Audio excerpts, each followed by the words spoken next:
ustedes o lo que quieran comentar y después arrancamos con la parte final y si sobra tiempo volvemos a ver alguna de las cosas de ustedes. ¿Alguien que se postule? Yo he visto gente que me estuvo mandando, así que... Yo me postulo. Dale.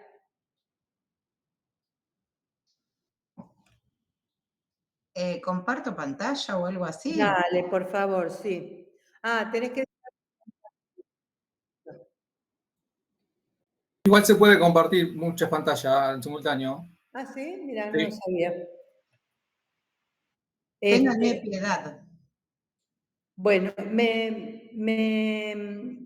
no recibí, te mandé un mensajito. Melissa. ¿Era para mí ese? Te puse Melissa, si no me equivoco. Melu, y yo digo, ¿quién se Melu, me dio una intriga de que nadie me dice Melu, María. Bueno, era para vos. Bueno, yo por ahí, en función de lo que veníamos hablando, viste que ya tenía un tema... Ponelo un poco más alto, por favor. Más alto, más... ¿Más grande? Eso, un poco más grande para que se pueda leer. ¿Alguien quiere comentar lo de Melu? ¿Que nadie le dice Melu?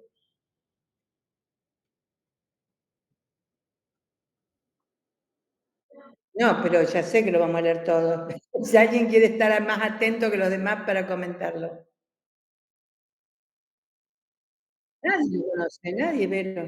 No, Vero, no te hagas problema porque no lo conoce nadie, porque bueno, en función... Pues dale, Vero, vos lo comentás y vos, Meli, los pones. Un tema que me resultaba muy difícil, digamos, de llevar adelante porque era en Junín y tenía que hacer trabajo de campo en Junín y realmente, sobre todo, reforcé esa idea con lo que hablamos la clase pasada, de que para desarrollar en ese año la tesis es muy difícil porque, bueno, tengo que hacer trabajo de campo que me implica viajar y no me resulta posible. Entonces tomé un proceso de innovación social que es de Pergamino, que es una ecoaldea que se formó hace unos 7 años aproximadamente, y bueno, hice estas preguntas. Si querés leerlas. No, vos, Melu, hacé la presentación vos. Bueno, perfecto.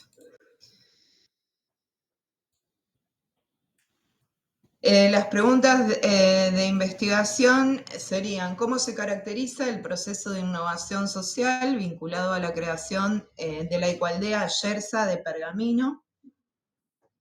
¿Qué representaciones y expectativas de los sujetos involucrados en la creación de la ecoaldea Yersa se ven reflejados en dicho proceso y cómo se articulan? Esa segunda pregunta es una segunda pregunta de investigación. El objetivo general sería caracterizar el proceso de innovación social vinculado a la creación de la ecoaldea Yersa del partido de Pergamino para describir cómo impactan las representaciones de la comunidad en dicho proceso. Y los objetivos específicos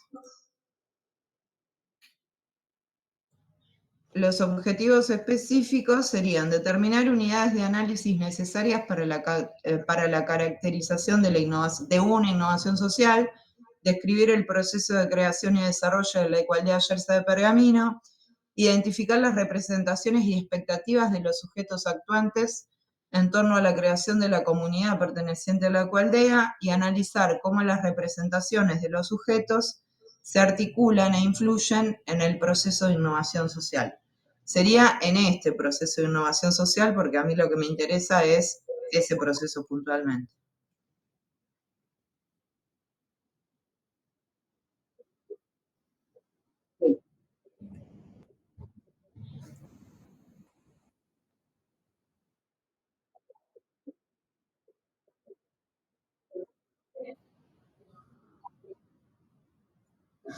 No que lo distingue puntual, o al menos a mí distinguir me parece cómo se da, cómo es ese proceso, ¿no? O sea, porque yo lo interpreto y lo intuyo como un proceso de innovación social, porque hay un grupo humano, una comunidad que se articula en función de una necesidad común, que es vivir de otra manera, y terminan gestando la ecoaldea, ¿no? Entonces, me interesa saber cómo se gestó ese proceso de innovación social, particularmente en Pergamino.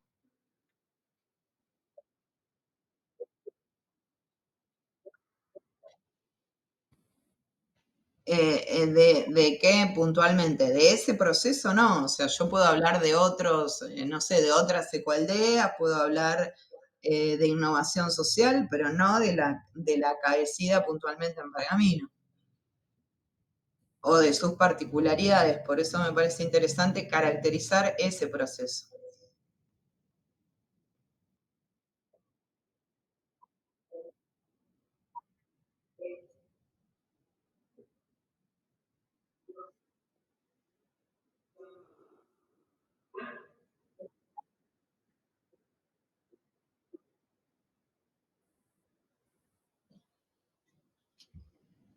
Sí, es local y es bastante disruptivo, digamos, a nivel local.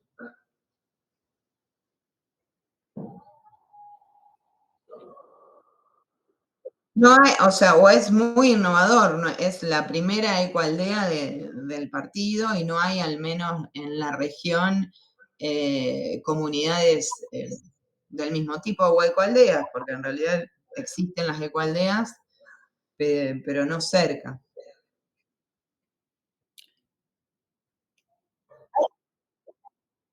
Sí.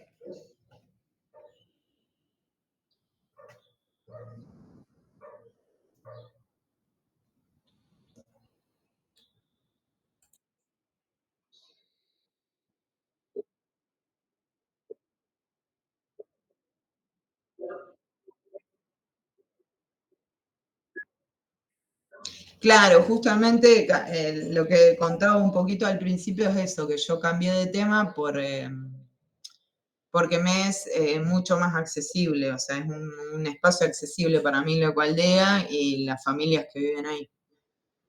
O sea, tengo posibilidad de intervención, de entrevistar, de hacer trabajo de campo. Sí.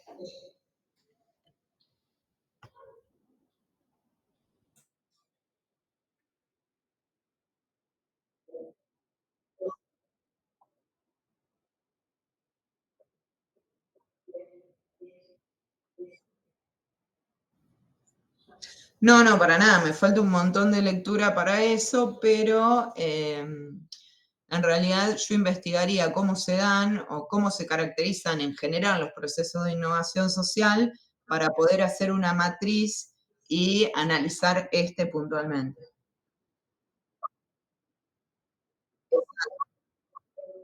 O sea, ver en otros territorios y de esas, porque no sé si existe realmente una matriz para caracterizar una innovación social, sino crear una matriz a partir de otras experiencias y poder analizar esta en función de esa matriz.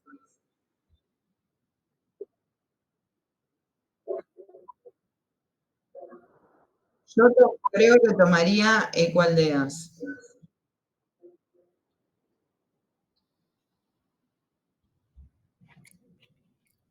Creo, no sé. Bueno, interesantes las preguntas, Vero, interesantes. Como tenemos muy poco tiempo, no vamos a trabajar más así dialógicamente, que está bueno, realmente está bueno. Los invito y las invito a que se junten entre ustedes para esto. Voy a hacer una devolución yo sobre tu tema, Genial. sobre lo que has desarrollado. Me parece bien el cambio que estás haciendo. Me parece que lo que estás trabajando es asible y realizable en el tiempo que pueda llevar la tesis. Y me parece que en general tenés una idea más o menos aproximada de lo que querés hacer, pero tenés algunas cuestiones que necesitan otro tipo de formulación. Voy a empezar por el punto que me parece que es el más logrado de todos, que es el objetivo general. Donde vos, si lo movés, por favor, lo podemos ver. el objetivo general donde vos hablas de dos cuestiones, ¿no? Pero en realidad es una. Vos querés caracterizar el proceso de innovación social para, ¿no?, describir el impacto de las representaciones de la comunidad en dicho proceso. Esa parte es lo que más me cuesta pensar cómo lo vas a hacer, ¿no? Pero bueno, vamos a suponer que está bueno por ahora, ¿no? ¿Por qué este es un buen objetivo general, a pesar de que haya que reverlo, como ya dijimos tantas veces, que se vuelve ese todo el tiempo, ¿no? Porque es un objetivo general que admite una pregunta general cuya respuesta no es conocida todavía, porque este es un fenómeno particular de esta región que no ha sido estudiado todavía.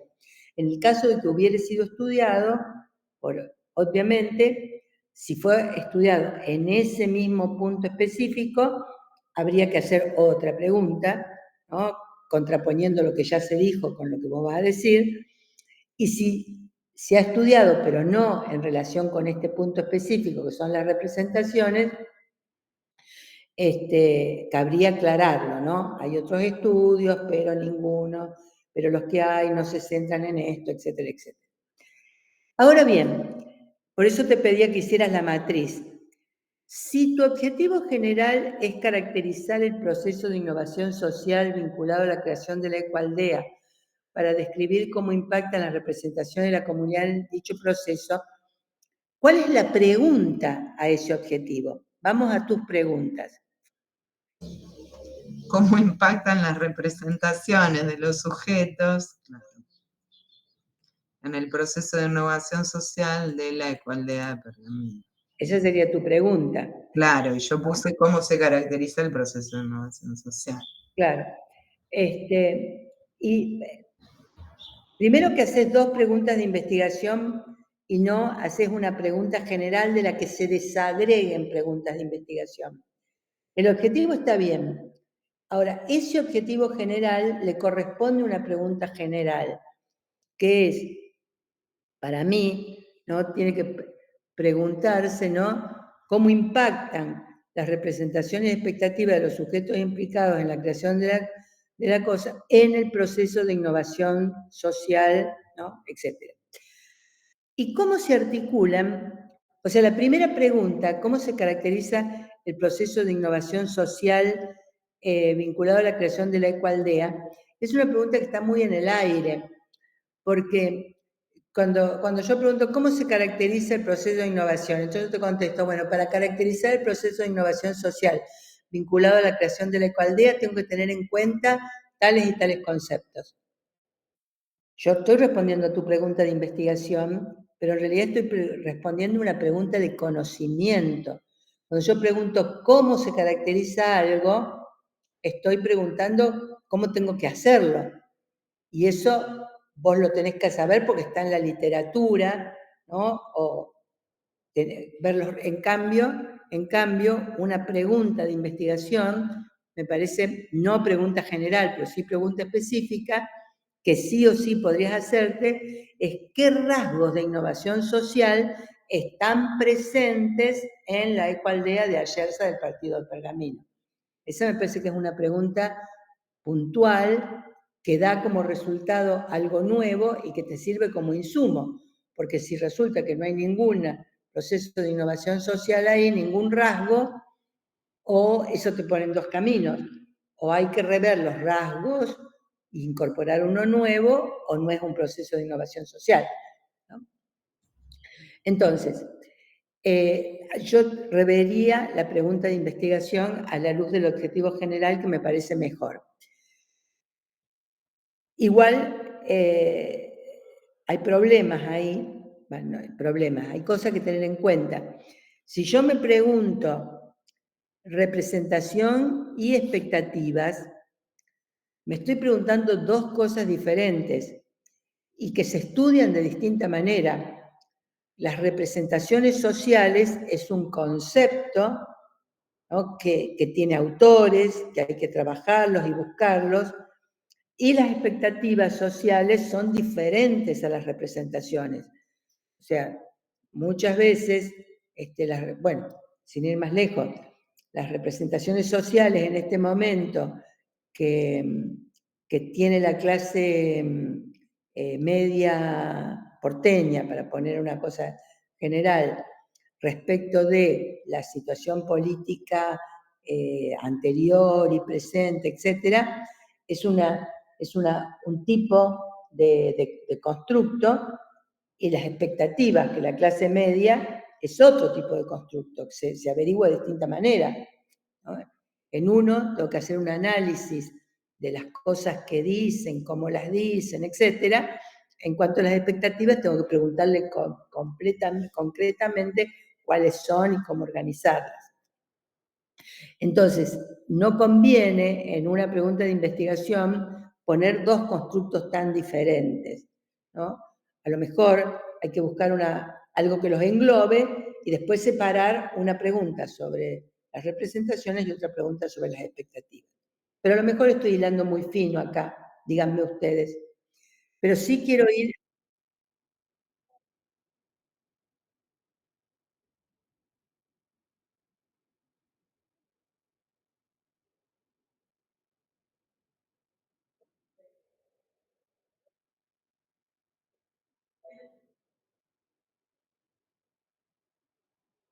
Esa es otra tesis. Esa es otra tesis. Pues es posible, pero es otra tesis. No es lo que está queriendo ella hacer. Eso por lo que entiendo, ¿no? Porque si ella se pregunta cuáles son los orígenes, ¿no? Entonces, bueno, ahí sí, viene con las necesidades, etc. Pero no es lo que se está preguntando. Ella está dando el hecho como consolidado y quiere ver qué tiene de innovación social y cómo influye en eso de innovación social las representaciones de sus miembros, ¿no? De los sujetos involucrados. Entonces, es posible lo tuyo, pero no es lo que Melissa dice acá que quiere hacer. Vamos a la otra, al objetivo específico. Bueno, acá el único que está bien de los objetivos específicos es el tercero. ¿Alguien se da cuenta por qué los otros tres no? ¿Melissa misma?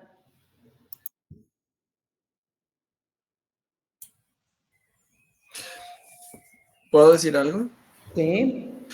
A mí me parece que el primero de los específicos es parte del proceso de la tesis, o sea, Absolutamente, absolutamente. es lo que todos tenemos que hacer, ¿no? Claro, si no, todos tendrían un primer objetivo específico que dijera determinar las unidades de análisis.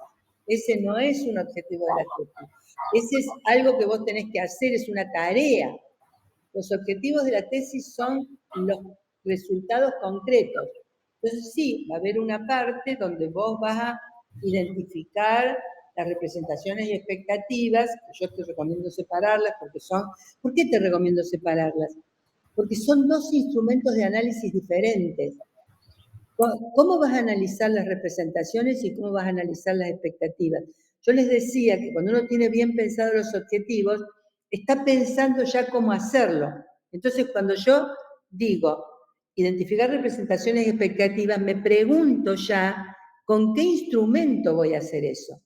Las representaciones de la gente lo voy a hacer, por ejemplo, con las cosas que escribe, si es que hay algún diario, con el acta constitucional con que se formó la cooperativa, si es que existe, con entrevistas a algún grupo o a muchos grupos de personas, con focus group, con sondas de opinión, bueno, con un montón de recursos que hay para analizar las representaciones sociales.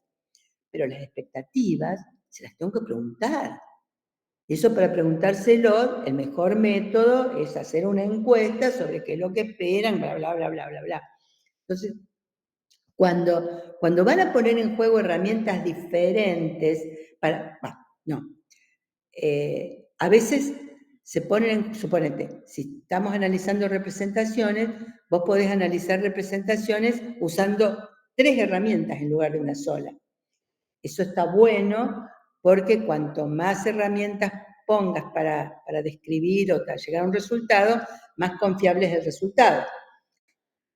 Pero cuando vos, o sea, yo puedo llegar a descubrir algo usando 3 herramientas, pero no puedo poner juntos en un objetivo 2 cosas, no que requieren entrevistas, herramientas diferentes. Sí, 2 conceptos diferentes. Exactamente, son conceptos diferentes. Exactamente. Entonces, A mí igual me interesan particularmente las expectativas, o sí, sea que puedo me voy a igual poner la incluirlo. seguro, Genial. seguro. Lo mismo, describir el proceso de creación y desarrollo de la ecoaldea, salvo que ese sea tu objetivo general, con lo cual todo lo demás hay que cambiarlo, ¿no? Yo puedo hacer una tesis que sea eso, describir el proceso, y ahí entra lo que te decía Verónica, vienen las necesidades, vienen todo, pero no es tu tesis. Entonces, si no es tu tesis, describir el proceso de creación y desarrollo de la ecoaldea es lo primero que tenés que hacer para contextualizar el problema. Entonces, es una pregunta de hecho, no una pregunta de investigación. ¿Tenés que hacer eso? ¿Tenés que describir y para eso tenés que hacerte preguntas? Sí, pero no son mis preguntas de investigación que están vinculadas con mis objetivos, sino son preguntas de hecho que yo tengo que resolver para poder avanzar en mi investigación. Y la otra, analizar cómo las representaciones de los sujetos se articulan e influyen, eso es una actividad que está incluida en el único objetivo que tenés bien. Para identificar las representaciones expectativas, una de las cosas que tengo que hacer es analizarlas. Pero antes de analizarlas tengo que buscar. Si no, no las puedo analizar. ¿Se entiende? Sí, sí, sí, sí. Por eso te sugería que lo trataras de poner en la matriz, para que veas cómo se encadena uno con otro. Bien, genial. Gracias, Melu. No, gracias a ustedes, por favor. ¿Quién otro se anima? Dale, Vanessa. Ahí, comparto. Para que no me acuerdo de dónde se comparte. Perdón, vamos con Vanessa, vamos con Gabriel y cerramos la ronda hasta yo desarrollo lo que tenía que desarrollar y si hay tiempo vamos con alguien más. Vamos. Sí, como estaban compartiendo no me salía. Momentito.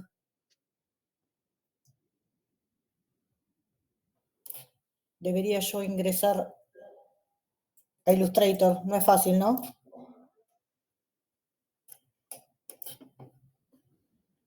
A ver. Melissa, ahora que estás ya afilada, vas a comentar la Vanessa. Uy. A ver acá. ¿Ok? ¿Me escuchaste, Melu? Sí, María. Bárbaro.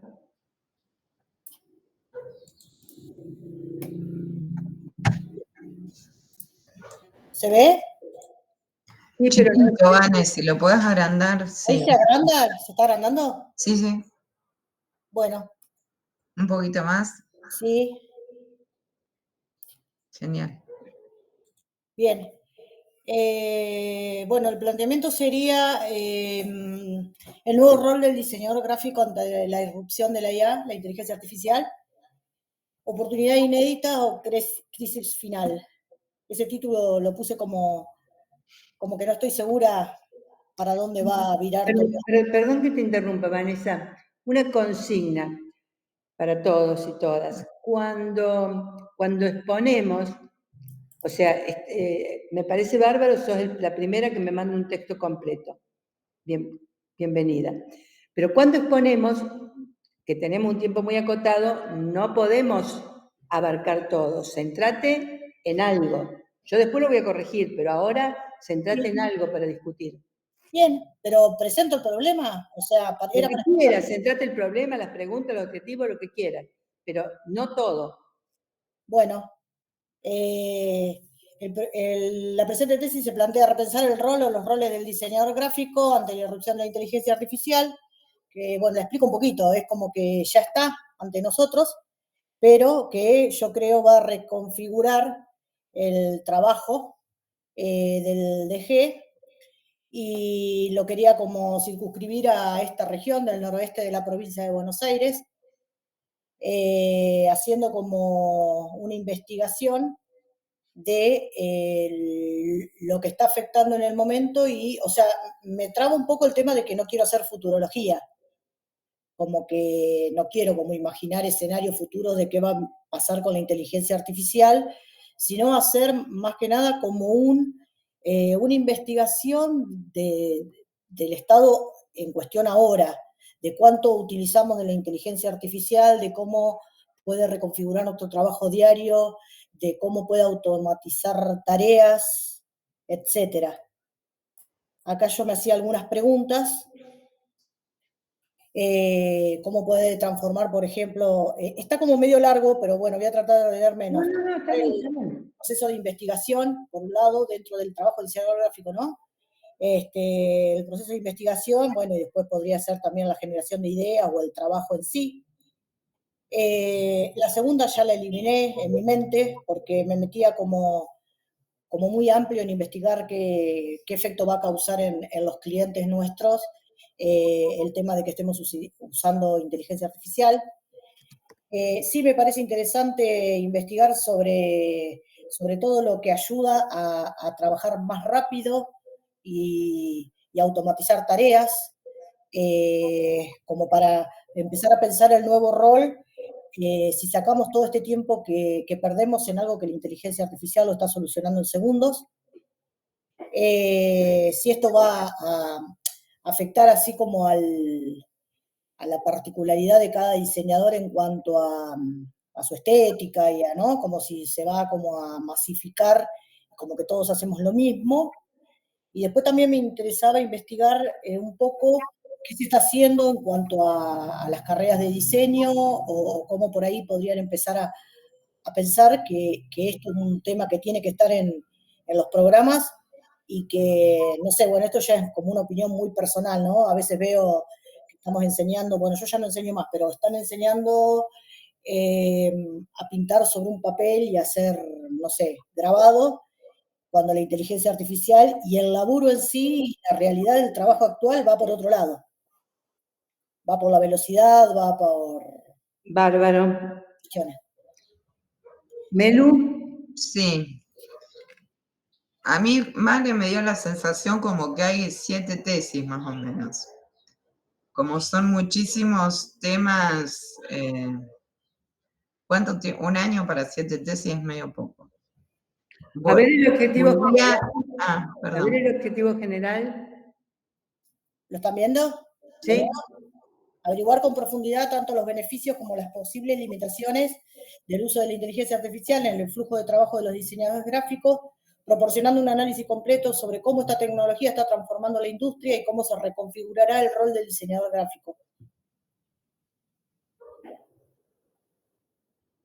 Y en los específicos tengo un montón, pero tengo que acotar un montón también. Melu, ¿querés comentar algo más? Sí, yo creo que hay un montón de cuestiones, como que sería bueno, Vane, que achiques mucho respecto a dónde querés ver cómo impacta la inteligencia artificial, en qué específicamente, porque hablaste desde educación en diseño a generación de ideas, a piezas, a cómo puede impactar en los clientes. Y en realidad sería en el laburo del día a día nuestro. Bien, y en la problematización haces como, bueno, vos decís que no querés hacer futurología, pero ya, no sé, catastrófico me parece como un término que, no sé, como una valoración que no correspondería. ¿Puse catastrófico? Sí. ¡Wow! Va, me pareció re fuerte y catastrófico. está puesto. De que está re bueno para drama, porque vos No, pero una de las cosas que yo me planteaba final, catastrófico, me agarra una angustia. No, una de las cosas que yo me planteaba es, por ejemplo, no meterme ni con la ética del uso ni nada de eso, porque está acá, está presente, la usamos, donde yo trabajo la usamos, y creo que está, por decir, incipiente y hasta desaprovechada. Lo dejaste de compartir, estaría bueno seguirlo viendo, capaz. ¿Vos decís? Yo como que, bueno. Sí. El objetivo general por ahí.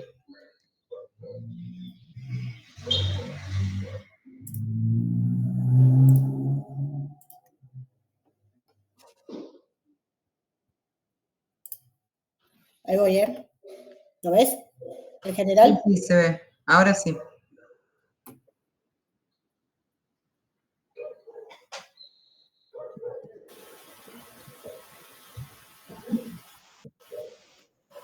Bueno, muy bueno las acotaciones, Melu, realmente. Siempre es fácil ver la paja en el ojo ajeno y difícil en el propio, pero a mí me parece que es bueno el ejercicio porque ayuda a uno a esclarecerse sobre lo propio, en realidad, ¿no? Pero, Vanessa, ahí no hay un foco preciso. Vos querés hacer un tratado sobre la inteligencia artificial en relación con el diseño gráfico. Como vos dijiste, tanto en lo profesional, como me lo dijo, en lo profesional, en el trabajo cotidiano que implica la generación de ideas, etcétera, en la valoración que tienen los clientes, en la enseñanza. Bueno, son un montón de aspectos que no se pueden abarcar en la tesis. Cuando vos quisiste sintetizar, dijiste en el trabajo diario de día a día del diseñador. El trabajo diario del día a día del diseñador es enorme, absolutamente enorme. Y me parece que lo que se impone en principio es una categorización de qué cosas puede hacer una IA generativa, o qué hacen las IA generativas en relación con el trabajo del diseñador. Porque cada una de ellas va, cada una de ellas en un punto, hay varias que apuntan a los mismos lugares, pero no es lo mismo el uso de IA en investigación como el uso de IA en la producción y, por ejemplo, ¿no? Y tampoco si se trata de la producción de una pieza sencilla de diseño o se trata de la producción de un sistema, bueno, que ahí intervienen varias IAs con distintos modos, bueno, es muy complicado y eso tendrías que aclarar ese esquema, o sea, no poner la IA en un solo, como si fuese un bloque, no es un bloque. Y en función de esto, ahí focalizar en cuál de esos aspectos te interesa trabajar, ¿no? Y a mí el tema me parece muy interesante, muy candente, de mucho interés. Y cuando vos ponés en el título lo ponés, y después lo decís también, que te interesa ver el rol del diseño, del diseñador gráfico, y después decís que no querés hacer futurología, ahí entras como en contradicción, porque primero no les aconsejo a ninguno que se metan con el rol del diseñador gráfico. No se los aconsejo. No es que no puedan hacer, pero no se los aconsejo porque hay mucho escrito sobre el rol del diseñador gráfico y uno puede empezar de cero. Tiene que hacer todo ese camino.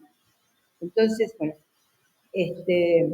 y porque además no hay un rol del diseñador gráfico, sino que hay distintas visiones sobre el rol del diseñador gráfico según la concepción de diseñador que se tenga. Y entonces, bueno, pero ya el rol, si vos pones el rol del diseñador gráfico, eso ya te lleva toda una parte de la tesis enorme para buscar todo lo que se ha dicho y se dice sobre el rol, con o sin inteligencia artificial. Entonces yo pondría, bueno, mejor, bueno, cómo actúa la inteligencia artificial en relación con el proceso creativo de, ¿no? Por ejemplo, o en relación con la gestión del diseño, o en relación con la enseñanza del diseño. Yo estoy dirigiendo una tesis ahora, que muy interesante desde mi punto de vista, que lo que está tratando de, estamos recién en pañales, pero que está tratando de ver cómo interviene IA en el proceso de evolución del diseño, de evaluación del diseño. Y está generando un conjunto, mejor está generando. La idea es generar un aprendizaje de IA sobre las correcciones que realizan los docentes para después hacer una experimentación a ver cómo actúa IA. Pero es una cosa puntual, específica, un grano, no la totalidad. Entonces, mi consejo es que te centre, y ni siquiera en la enseñanza, que eso ya es demasiado grande, ¿no? En la enseñanza, al comienzo de la carrera, o en la enseñanza en relación con el dibujo, vos dijiste, no se sigue enseñando a hacer tal y tal cosa y ya no se puede hacer. ¿Estás segura que no hay que hacerlo? O sea, hay que fundamentar eso. Es cierto que IA hace un montón de cosas, pero es una polémica, hay que dejar de enseñar cosas porque las hace IA, bueno, centrate en esa polémica, pero en algún punto concreto. Bien, gracias. María, en parte me interpela un poco el tema porque era algo como de lo que te había mandado sobre... Vos me mandaste algo. Exactamente. Mi idea era explorar un poco la vinculación de la IA con la creación de marca, pero en misiones, digamos, orientado un Claro, poco era el tuyo. Una cosa, perdón, menos mal que me hiciste acordar, para Vane. Cuando vos decís, yo no lo dijiste tanto ahora, pero yo había leído el texto. Cuando vos decís que lo querés orientar en la UNOVA, yo ahí te diría que no tiene ningún sentido ponerlo en la UNOVA, porque no hay ninguna razón dentro de IA que haga que UNOVA sea un lugar de peso. Otra cosa es que vos, para hacer tus ejercicios y experimentos, etcétera, uses las instalaciones de la UNOVA, los estudiantes de la UNOVA, los docentes de la UNOVA, etcétera. Pero en realidad, María, no era en la UNOVA, sino en la región del noroeste para... lo mismo. Ah. Lo mismo. Era como para... Y una de las justificaciones del CIS es porque no hay en la región, avances sobre esto. Ahí, los avances que hay en IA, no importa en qué región son, lo importante es sobre qué aspectos son. Entonces, no es justificativo que no se estudie en IA y inteligencia artificial para que yo justifique hacer inteligencia artificial en IA, en la región del noroeste. O sea, yo puedo hacer mi tesis, y más que mi tesis, mis experiencias con los diseñadores de la región, porque son los que tengo a mano, pero no porque haya algo específico en la región en relación con IA. Pues hay que decirlo.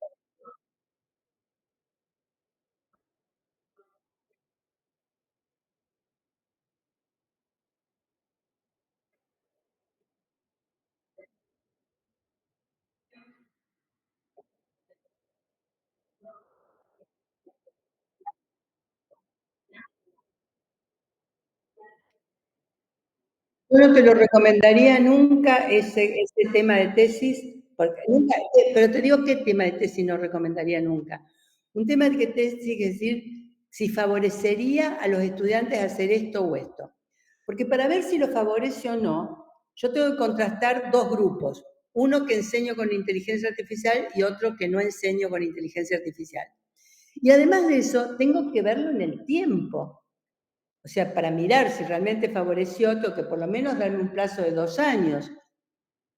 Tengo que conseguir, eso es para un gran grupo de investigación, que estas investigaciones son de grandes grupos. Entonces, hay alguien que enseña con IA, alguien que no enseña con IA, se los va evaluando, se los va mirando, qué sé yo, y después de 2, 3, 4 años se los vuelve a evaluar.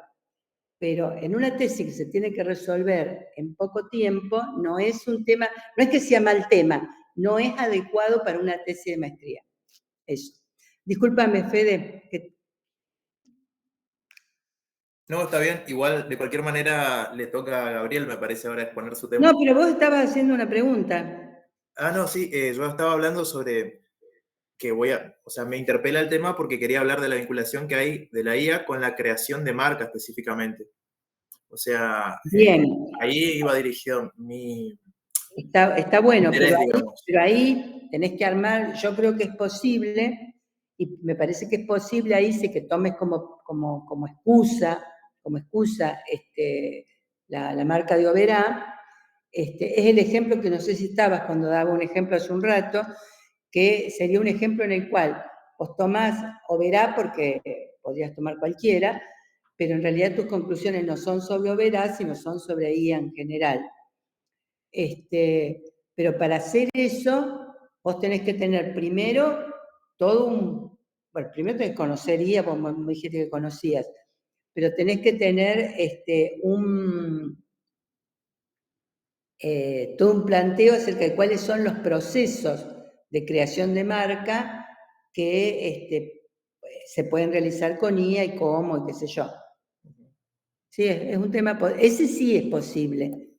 Ahora bien, Pero es grande igual, ¿eh? Es grande igual. y por eso, esa parte me da un poco de miedo a ratos. Entonces vamos a escucharlo a Gabriel. Después, en todo caso, seguimos vos. Dale, Gabriel. Quédate con el miedo. No, yo también estoy como con algo muy abierto. Dale, Vanessa, ahora te doy la revancha. Quería decir que hay un antecedente para los que están con IA de un proceso de design thinking. Después le voy a rastrear y pasar. Gracias. Hay mucho escrito ya sobre IA en diseño. Más que yo conozca, hay más sobre gráfico que sobre los otros diseños. Yo tengo, para refrescar un poquito, puedo hacer una síntesis. Tenía unos medios de comunicación alternativos.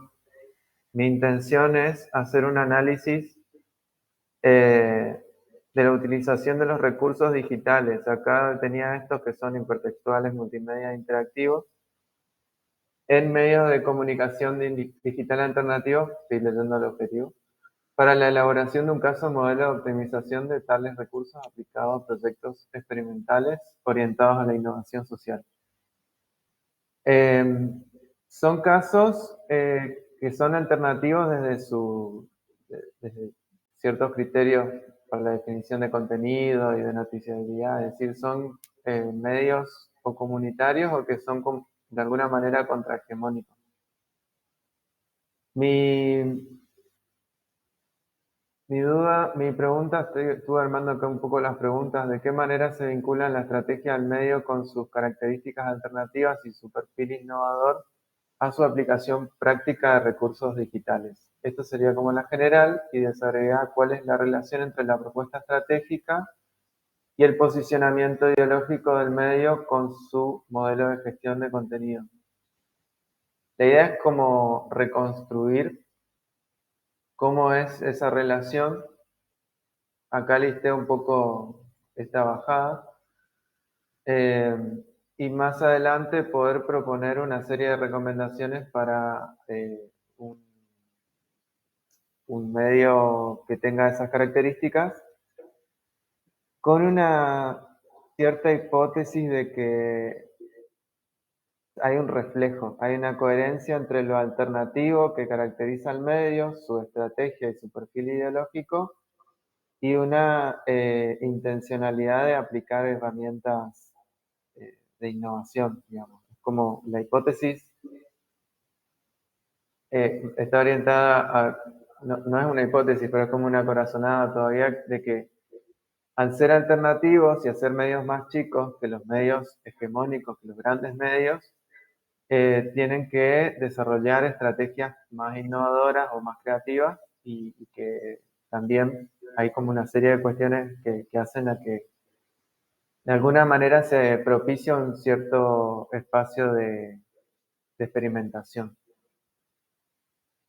Entonces, ¿de qué manera define los lineamientos para elaborar proyectos específicos y comunicaciones estables, que son las secciones siempre, digamos, cómo definen las herramientas digitales para la aplicación de contenido y de qué forma se implementan estrategias vinculadas con la identidad del grupo en la aplicación de las comunicaciones y recursos. Siento que son muy amplias, pero son 3 casos. La idea es hacer un análisis del caso, de lo que se ve en sus redes, en su sitio web y demás. Poder entrevistarles y ver cómo establece esa estrategia y los criterios de definición de contenido de comunicación para buscar una manera de conocer su modelo de gestión, un poco a partir de entrevistas y de seguir la aplicación, digamos, la publicación. Sí, ¿y los casos siguen vigentes? Eso es lo que me preocupa, Gaby. Y estoy viendo que no, Mu, por ejemplo, quedó un poco atrás. Pero el Surti, por ejemplo, el surtidor, que es un caso de Paraguay, hace poco recibió premios por la comunicación innovadora y demás. De hecho, está utilizando inteligencia artificial aplicada a su comunidad, digamos, a sus temáticas. Pero sí, estoy revisando los casos. Yo creo que es lo que tenés que hacer. Yo creo que tenés que revisar eso.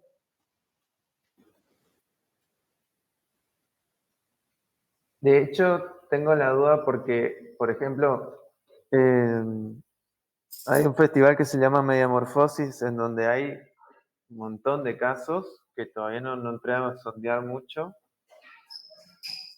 pero no son todos de medios. Entonces me quedé con la duda de si sigo por medios o no. ¿Son todos de? Los que yo tenía eran siempre revistas, empezaron como revistas y son medios alternativos. En su momento yo estaba analizando la transición de una revista impresa a una revista digital. Pero ahora me interesa más esta parte de cómo se da la cuestión alternativa en la relación entre el perfil alternativo en la comunicación y la innovación social y cómo eso se decanta en estrategias concretas de producción de contenido. Sí, pero bueno, justamente la idea de medios es una idea como que está bastante relativizada ahora, ¿no? Sí. A medida que pasan los años más todavía, porque la comunicación circula cada vez más por otros y se consume por otro lugar que no son tanto los medios. Pero bueno, no me parece que yo no quisiera hacerte volver, vos tenés el plan aprobado. Sí. A ver el título, porque el título ya viene. Bueno, se puede hacer un pedido de fundamentación de cambio de título. ¿Ese es el título de la tesis? Gabriel. Ahora lo ajusté un poquito con esto último, me parece. Le agregué esto último ahora. Sí, pero análisis, qué horror. No puede ir análisis en un título. Si no puede ir en un objetivo, menos puede ir en un título. Toda tesis es un análisis. No. Acá hay análisis, identidad visual y gráfica estratégica de los recursos digitales en medios alternativos orientados a la innovación social.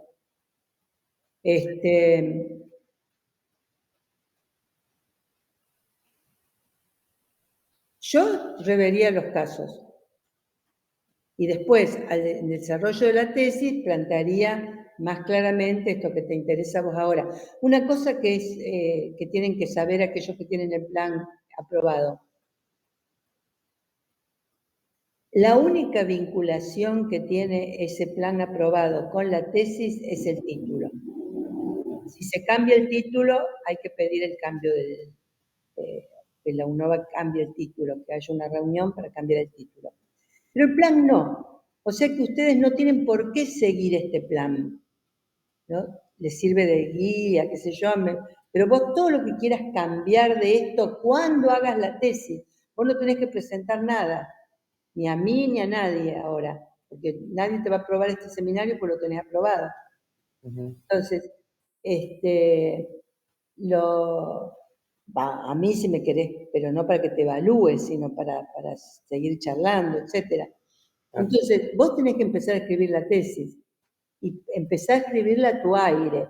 Y si vas a cambiar el título, eso sí, urgente, decidís cuál es, o urgente, o dentro de un tiempo, y no te olvides que al definir cuál es, hay que avisar a la UNOVA y cambiarlo por nota.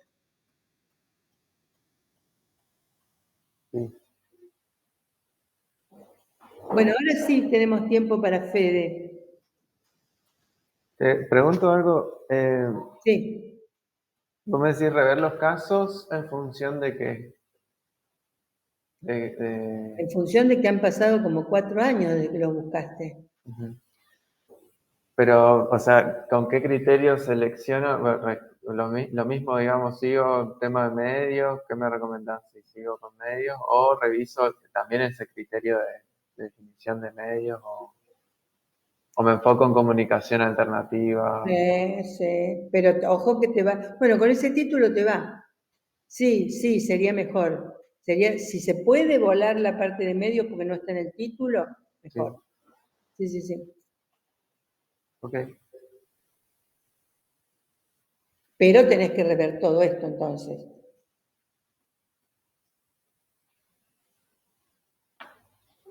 Vas a tener que rever el marco teórico, vas a tener que rever varias cosas. No me acuerdo cómo estaba, pero me parece que vas a tener que rever. Bueno, haz una propuesta y mandala. Bueno, Dale. bueno. Gracias. ¿Fede?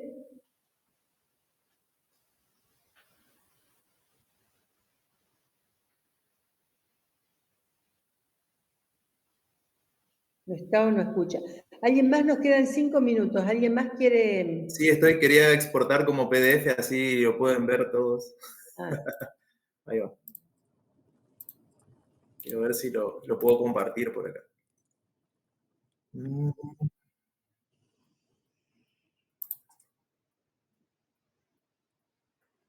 María, a mí me gustaría, pero quizás la próxima clase, ¿tenemos tiempo? Sí, vamos a dar espacio a la próxima clase también. Bueno, genial. Gracias.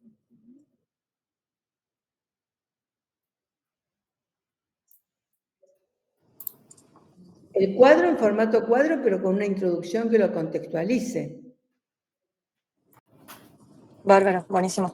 Yo, María, ahí ya te mandé el plan aprobado por Paula y me va a quedar, entonces armo el cuadro en la semana y te paso.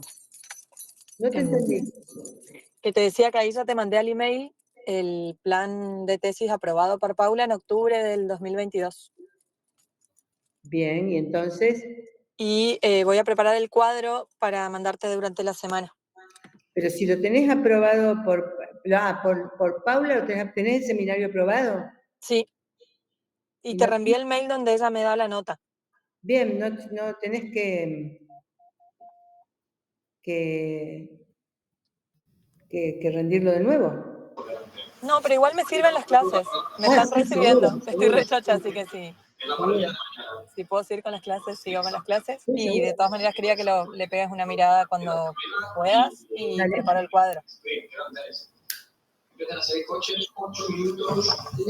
Bueno, ahora sí. Sonia, espera, me parece que Sonia tiene el micrófono abierto. Perdón, no, yo quería saludar nomás a todos y justamente quería ver eso, porque yo también estoy en la misma instancia que Gaby, yo estoy escribiendo, tengo un capítulo, pero bueno, nada, entiendo que no tenía que participar en los seminarios, pero me conecté para ver en qué estaban y sacarme esa duda nomás. Tal cual. Estoy en eso. Y quería saber, no sé si yo te puedo ir mandando avances, María, como para... Seguro. Vos me digas si voy bien. Dale. Seguro. Dale, bueno, gracias. Estoy acá en un hotel, así que perdonen si hay mucho ruido en el ambiente porque rebota un poquito. Bueno, mi tema de interés, como yo trabajo hace 15 años en el tema con empresas y en el desarrollo de identidad corporativa, es decir, de marca, el tema de la inteligencia artificial es algo que se abordó hace varios años y también la realidad aumentada, pero en este caso mi interés iba de la mano de esto, de la innovación en la creación de marcas, estrategias de integración de la inteligencia artificial en el desarrollo de marcas, y me quería centrar en concreto en la yerba mate, por ejemplo, que es un producto al que tengo acceso, al que puedo investigar y que mi familia también forma parte de ello. Entonces, podría tener cierta manera de vincularlo a la producción real, digamos, de repente, si fuese necesario. Pero el recorte iba más o menos por ahí, era la integración de la inteligencia artificial en el desarrollo de marca y quería vincularlo al tema de la economía regional, que en este caso podría ser la yerba mate. No sé si está bien o hay algún aspecto que puede ser muy amplio. No, por ahí, así está planteado, ese es el tema, no está la pregunta. No, claro. Yo para empezar a... Está bien planteado. Bien. Luego tenía como objetivos generales explorar y proponer estrategias innovadoras para el desarrollo de marcas y misiones, integrando la inteligencia artificial con el diseño gráfico, con un enfoque en la cultura local y la personalización de experiencias de marca. Pero esto me parece que es un poco amplio porque definir la cultura local es muy particular la zona esta porque tiene una integración multicultural increíblemente amplia y aparte tenemos la vinculación de países fronterizos como Brasil y Paraguay que también le dan su impronta propia a cada región dentro de Misiones incluso. Con lo cual esa partecita creo que la dejaría fuera del análisis. Y el tema justamente es esto, es el vínculo de la inteligencia artificial en el proceso de creación de marcas, ¿no? Las preguntas que te había mandado son estas. ¿Cómo puede las marcas misioneras utilizar la IA para crear experiencias de marcas más personalizadas y conectadas con los consumidores? Otra pregunta que me hice es, ¿cómo puede la inteligencia artificial integrarse en las estrategias de diseño gráfico para fortalecer la gestión de marcas regionales en Misiones? Y por último tenía, ¿qué desafíos enfrentan los diseñadores gráficos al integrar la IA en el desarrollo de estrategias visuales y de gestión de marca en el contexto local, digamos? Por ahí, ahora que lo estuvimos hablando, el cerrarlo solo en el territorio era como limitarlo un poco al análisis y eso me gustó que se pueda traspolar a otros territorios. Pero, bueno, mi interés en la economía regional, en la innovación y en el territorio van de la mano de estos temas.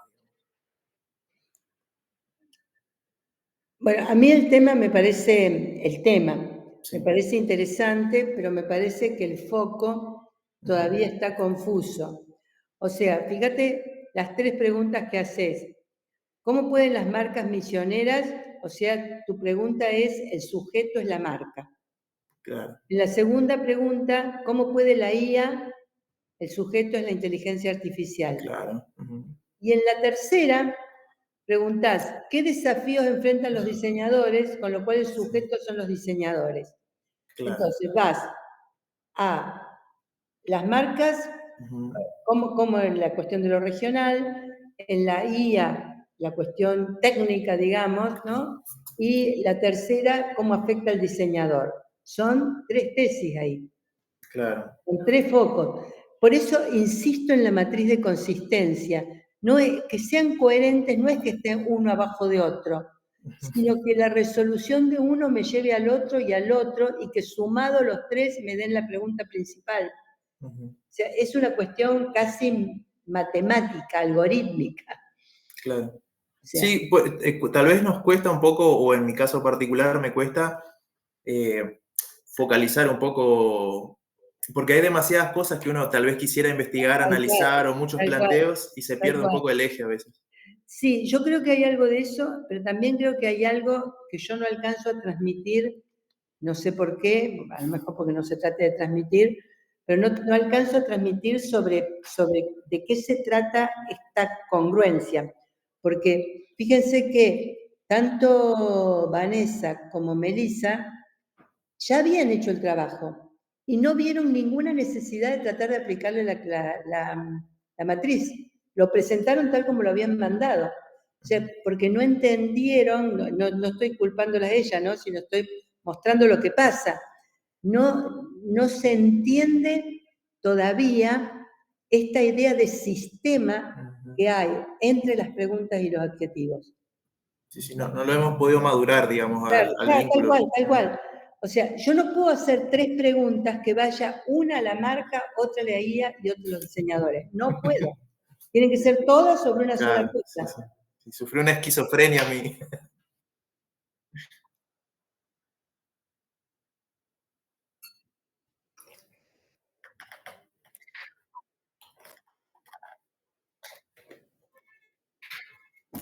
Se repite, exactamente, es redundante.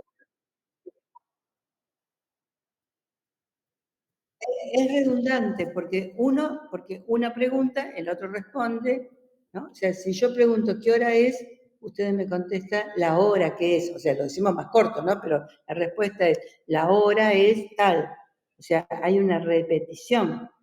Lo mismo, y ¿qué tengo que hacer para mirar la hora? Para mirar la hora hay que consultar el reloj. O sea, es todo alrededor de lo mismo. Entonces, acá es igual. De todas maneras, el cuadro no va en la tesis después. El cuadro es un ejercicio para que puedan organizar las ideas nada más. Bueno, si les parece, avanzo un rato y de nuevo, si queda tiempo, volvemos a ver los trabajos. Yo les decía que en esta segunda parte lo que iba a hacer era trabajar lo que estamos tratando de hacer con este cuadro famoso, que no se olviden que para que el cuadro sea consistente, tiene que estar basado en un marco teórico, en un estado de la cuestión que me diga que esto no ha sido hecho, o cómo ha sido hecho hasta ahora. Por eso les decía, no me manden el cuadro pelado, sino una pequeña contextualización. O sea, me puedo imaginar la contextualización en algunos casos, por ejemplo, la contextualización de Fede, cuando se decida por cuál de esas 3 cosas va a armar, tiene que ver, bueno, desde hace tiempo que se viene usando la IA en desarrollos de diseño gráfico vinculado a la gestión de marca, los avances teóricos que se han hecho son estos y estos y estos, se ocupan de tales y tales cosas, pero no analizan en profundidad los procesos creativos o, si los analizan en profundidad, tienen tales defectos, etc. O sea, no pueden pensar las preguntas por fuera de lo que ya se escribió y de los conceptos que ustedes van a tomar. Esto es fundamental, no pueden y no pueden. Hay que plantarse en lo que ya está hecho sobre cada uno de los temas de ustedes. ¿Ponemos la plaquita?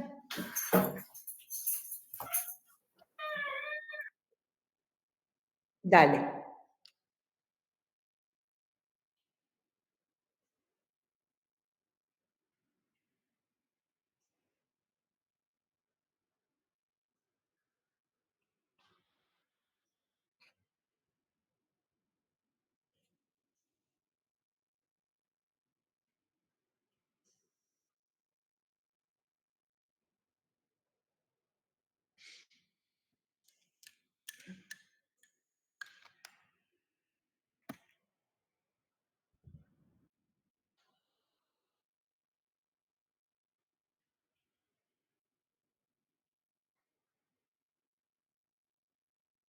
Sí, pasá, por favor.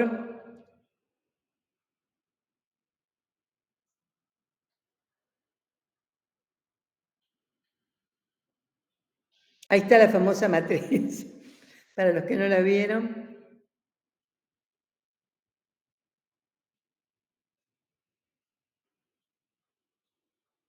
No, pero no nos quedamos en ella, no, avancemos.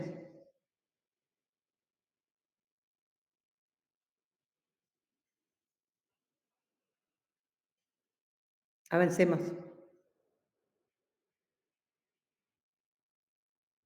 Avancemos, porque esto ya lo dije. Acá. Bueno, esto entramos de lleno a la parte de la metodología. O sea, acuérdense que una tesis es una investigación. ¿Cuántos modos de investigación hay? Bueno, hay muchas categorizaciones respecto de qué son las investigaciones según los aspectos que se tomen en cuenta. Estos son algunos. O sea, por ejemplo, si pensamos en el tipo de objetivos que tiene una tesis, hay tesis de dos tipos. O sea, de acuerdo a lo que se propone, ¿no? Por ejemplo, estoy pensando en la tesis de Vero, no sé si seguirá siendo, pero la que planteaba el otro día, que era la producción de un libro. Entonces, si ese es el objetivo final, el general, la producción de un libro, lo que ella está planteando es una tesis de construcción, o sea, una tesis en la que ella va a construir determinado aspecto, determinado objeto, en este caso un libro, que no existía y en la tesis va a justificar por qué, etcétera, etcétera. Lo mismo en el caso que también les daba el otro día, de aquella, de una presentación de un exoesqueleto, que también se construye, ¿no?, este elemento porque no está, porque hace falta, etcétera, etcétera. Esas son tesis de construcción. Y son las menos. La mayoría de las tesis son tesis de demostración, o sea, tesis en las cuales uno toma una idea y la demuestra de alguna manera.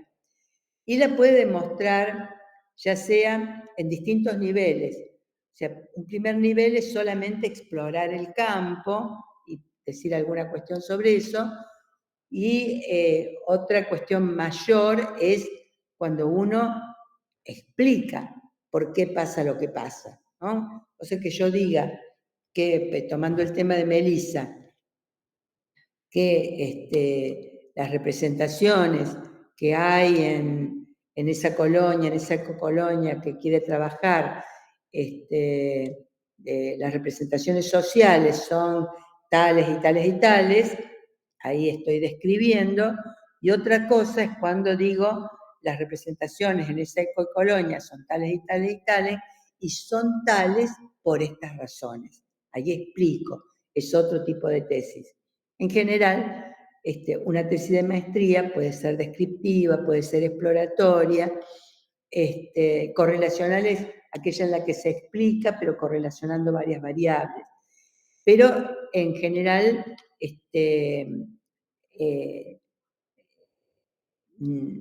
cuando son explicativas, son de fenómenos muy acotados, por lo que venimos hablando todo el tiempo, que tiene que ver con el tiempo que tienen ustedes para hacer la tesis.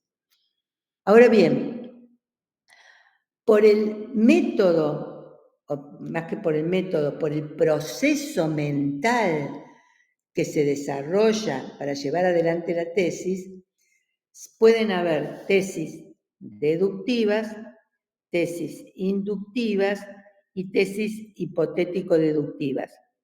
No vamos a entrar mucho en este detalle porque no se los vamos a pedir para que lo tengan en cuenta en la tesis. Pero sí para que sepan, yo puedo, por ejemplo, hacer una tesis investigando qué pasa en el lugar A, qué pasa en el lugar B, qué pasa en el lugar C y qué pasa en el lugar D, y luego de mirar esos 4 lugares saco una conclusión respecto del comportamiento de lo que he estado mirando en esos lugares. Esa es una tesis inductiva, porque voy de lo particular a lo general. En cambio, si yo me planteo una premisa general, ¿no? Por ejemplo, todas las imágenes de identidad, es una premisa que es incorrecta, no solamente a fines de ejemplo, pero todas las marcas de identidad tienen que tener procesos colaborativos, ¿no? Entonces, yo después analizo 2 o 3 marcas específicas que tienen procesos colaborativos y concluyo que estas marcas, me fijo cómo están estas marcas y concluyo que estas marcas están bien construidas o mal construidas en función de si tienen o no tienen principios colaborativos. Esta es una tesis deductiva porque parto de algo general y miro las cosas particulares a la luz de esa idea general. Y por último, las hipotéticos deductivas, que son estas en las cuales uno tiene una corazonada, como decía hace un rato Fede, y en función de esa corazón, Fede creo que era el que decía eso, no, Fede no, Gabriel, y en función de esa corazonada organiza el resto de los elementos. Para que lo sepan, no vamos a hacer esa distinción. Tampoco vamos a distinguir, porque todas las tesis de ustedes son aplicadas, ninguna es puro básica, porque todas están aplicadas a objetos del mundo real. Y por el grado de generalización, la mayoría de las tesis de ustedes son de acción, o son de propuesta de algo. Pero en el caso que yo ponía hoy de ejemplo, de buscar todo lo que se haya escrito en sustentabilidad y hacer una sistematización, una interpretación de eso, en este caso sería una tesis de tipo fundamental y no una tesis de acción. Lo mismo pasa con respecto a la orientación. En el caso de lo que dije yo recién sobre la sustentabilidad, lo que yo voy a obtener es una conclusión, mientras que, por ejemplo, en la tesis de Laura Díaz también va a haber una conclusión, pero en el caso de la tesis de Kelly, lo más probable es que no haya una conclusión, sino una orientación hacia nuevas decisiones, qué hacer y qué no hacer en función de esto que se vino dando. Por el tipo de información que uso, porque acá entramos, digamos, en la parte más a la que le vamos a dar más importancia en la tesis, en la metodología, que es, una vez que nosotros tenemos puesto el qué, organizado el qué, que es lo que estamos haciendo, viene una segunda etapa que es la búsqueda de datos. Yo necesito datos para poder trabajar. Entonces, según el tipo de datos que busque, por la naturaleza de la información que maneje, las tesis pueden ser cuantitativas, cualitativas o mixtas.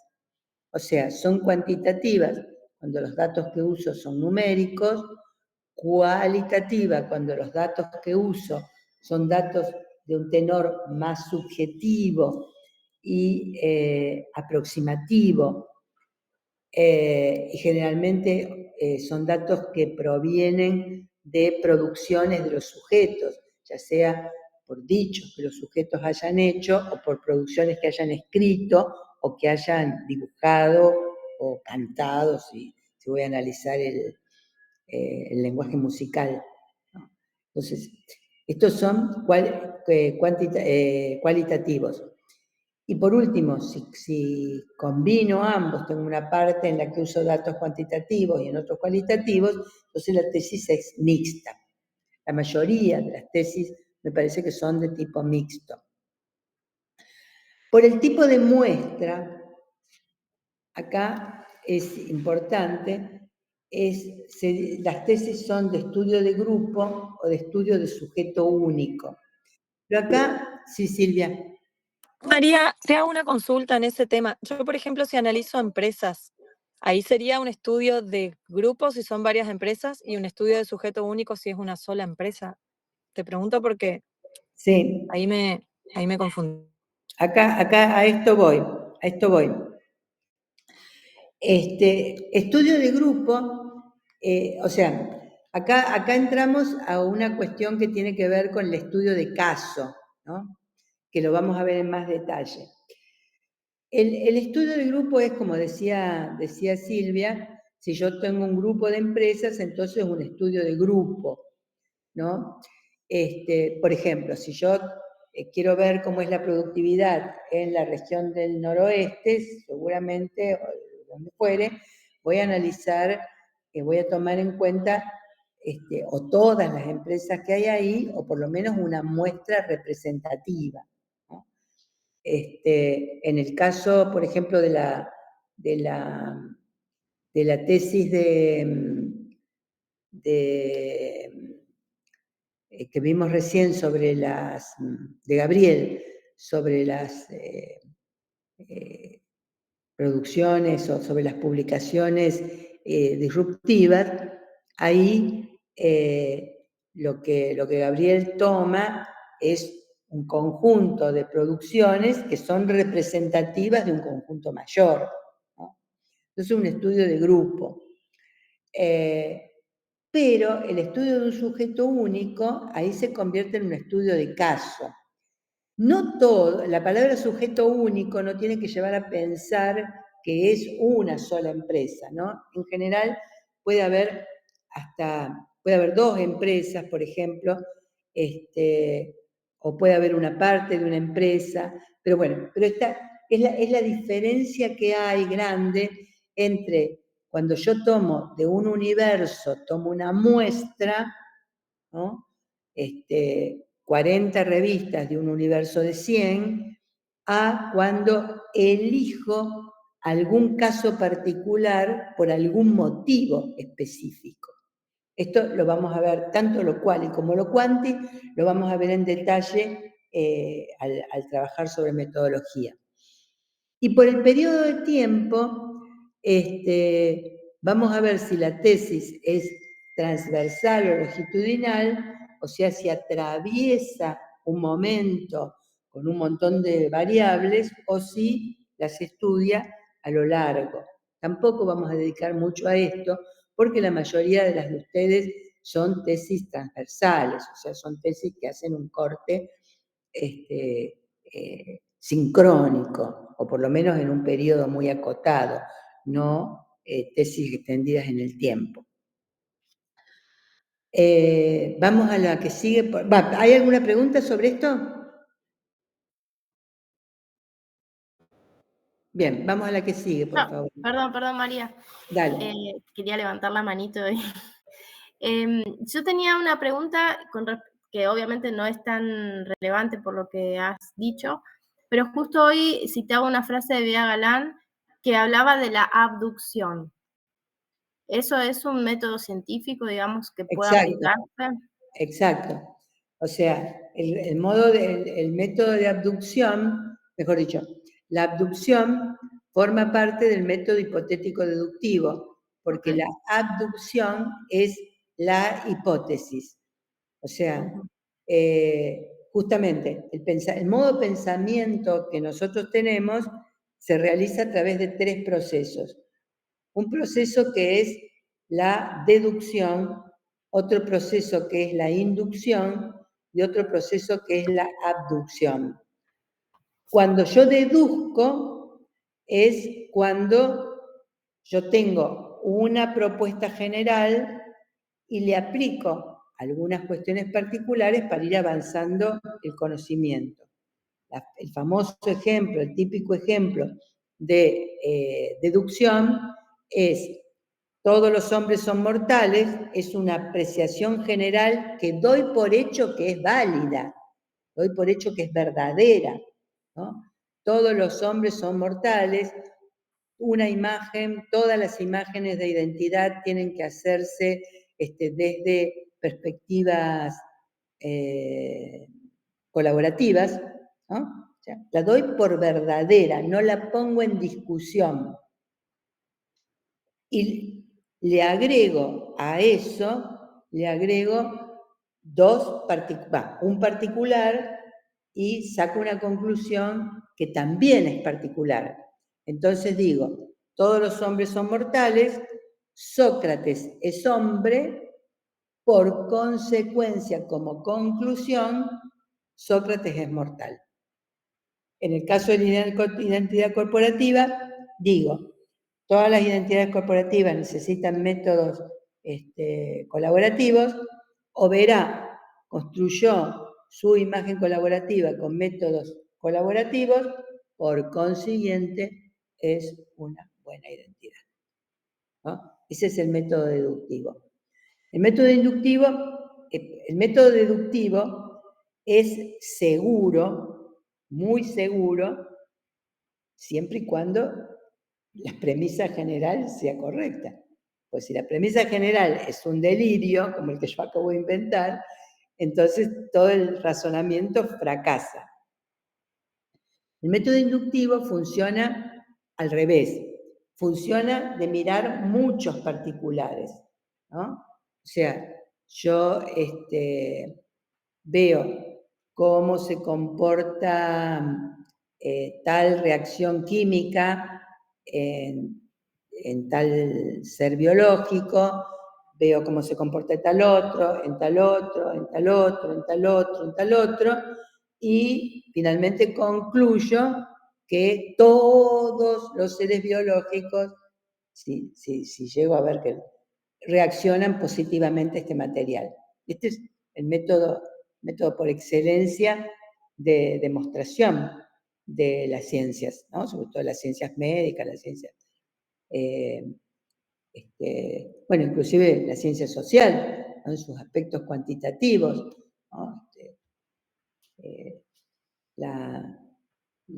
Analiza inductivamente, analiza por determinados elementos que tienen o no tienen los individuos y a partir de ahí saca conclusiones, ¿no? El 75% de la población argentina está debajo de la línea de pobreza, esa es una conclusión sacada por inducción.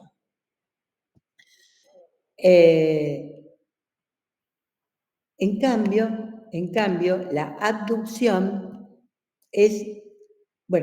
la inducción es un método que es mucho menos seguro que la deducción porque depende de la cantidad de casos que yo tenga en cuenta, ¿no? Si yo para probar un medicamento lo pruebo en 5 personas, obviamente la casuística es muy, muy baja y el resultado es muy imponderable.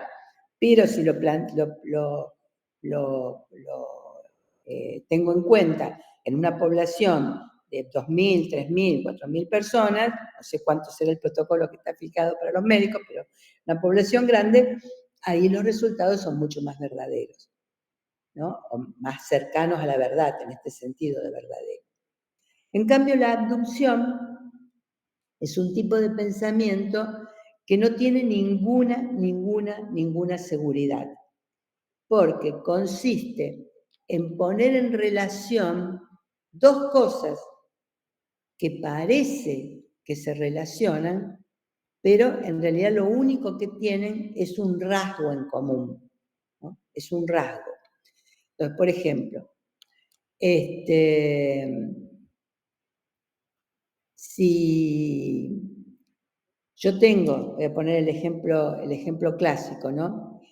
Si yo tengo al fondo de esta habitación una bolsa de porotos que yo sé que esa bolsa de porotos son todos los porotos blancos, ¿no? Y encuentro aquí un poroto blanco, yo digo que este poroto pertenece a esa bolsa. Pero en realidad hay muchas posibilidades de que tenga razón, pero no hay ninguna certeza, porque no hay nada que vincule a ese poroto con esa bolsa, nada más que el color. Entonces, es cierto que puede pertenecer a esta bolsa, pero también es cierto que no, que puede pertenecer a otra que esté en otro lugar. Entonces, la abducción funciona, en realidad, el pensamiento abductivo es el que ponemos más en juego siempre, en todas nuestras cosas. Siempre estamos calculando cuestiones. O sea, nosotros vemos, por ejemplo, en la calle a dos chicas de la mano y conjeturamos que son pareja. Conjeturamos. ¿Por qué conjeturamos? Porque sabemos que ahora las chicas se muestran, las chicas que son parejas entre ellas, se muestran más libremente que antes, etc., ¿no? Pero conjeturamos, no tenemos ninguna certeza, ni hay nada más que el hecho que se tomen de la mano, que puede ser algo que sean madre e hija, que sean dos primas, que sea una amiga que le esté dando fuerzas a la otra, que sean 1000 cosas que podrían pasar. Esta es la abducción, que tiene grados de la vida cotidiana, como estos ejemplos que estoy poniendo yo, y grados altos, que es cuando uno tiene una corazonada, como decía Gabriela hace un rato, que no sabe todavía, pero que es una corazonada sobre un hecho mayor. O sea, y en ese sentido, este pensamiento abductivo, que es desde una metodología, un pensamiento peirciano, es el más interesante para crear nuevo conocimiento. Es el más interesante, por lo menos no para generarlo, porque después yo tengo que validarlo y lo valido con deducciones e inducciones, ¿no? Pero para arrancar como motor del pensamiento, la abducción es la más interesante, ¿no? O sea, en general casi todas empiezan por ahí. Bien. Gracias. Bueno, pasamos a la otra plaquita.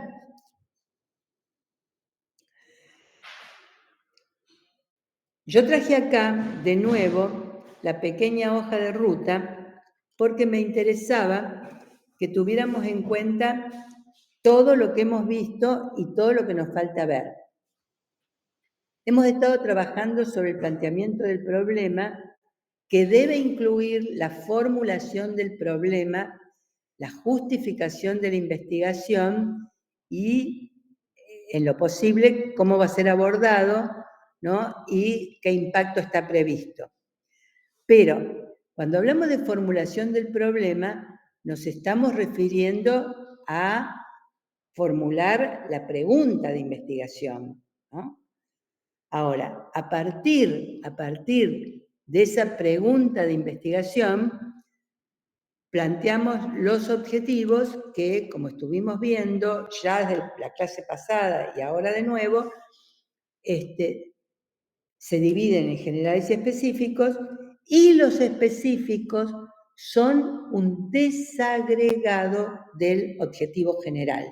Esto, desagregado quiere decir que se desprenden de ese objetivo general y la suma de esos objetivos específicos da por resultado el objetivo general.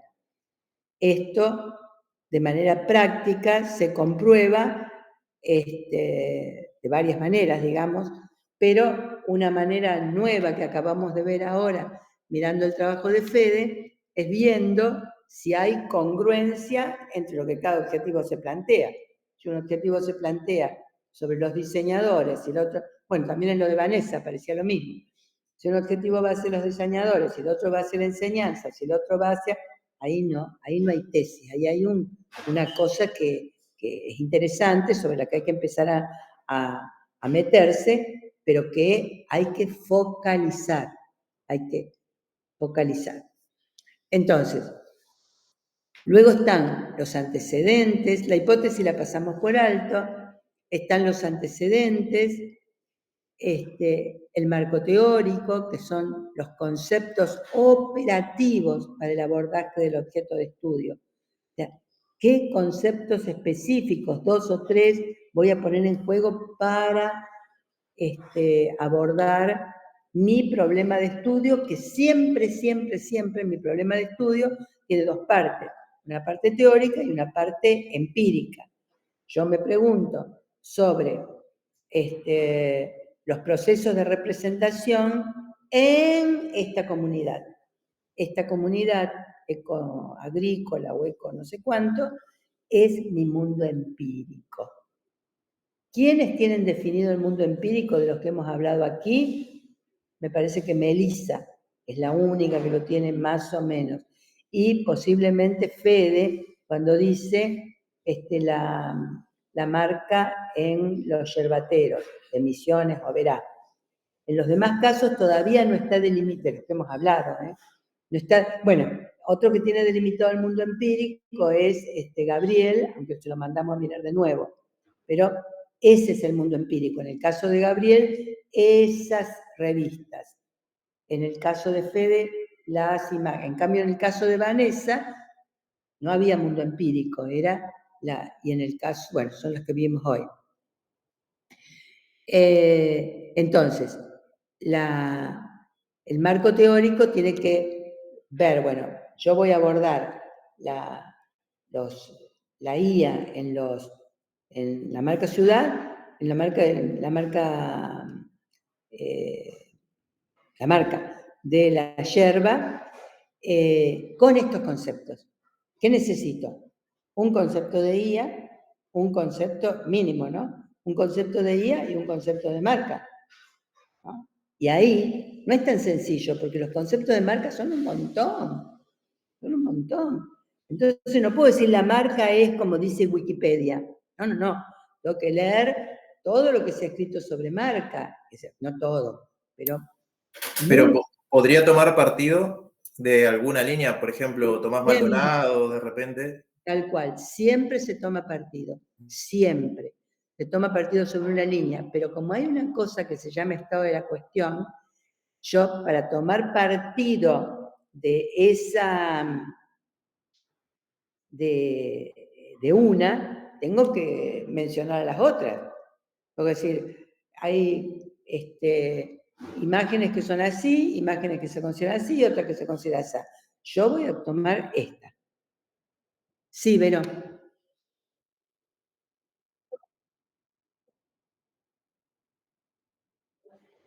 No me acuerdo cómo quedó lo tuyo, pero me parece que sí.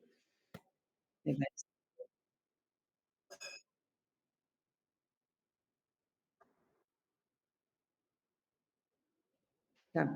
Me parece que sí. Bien. Entonces, y ahora esto lo vimos ya 2 veces, lo vimos el otro día y lo vimos hoy.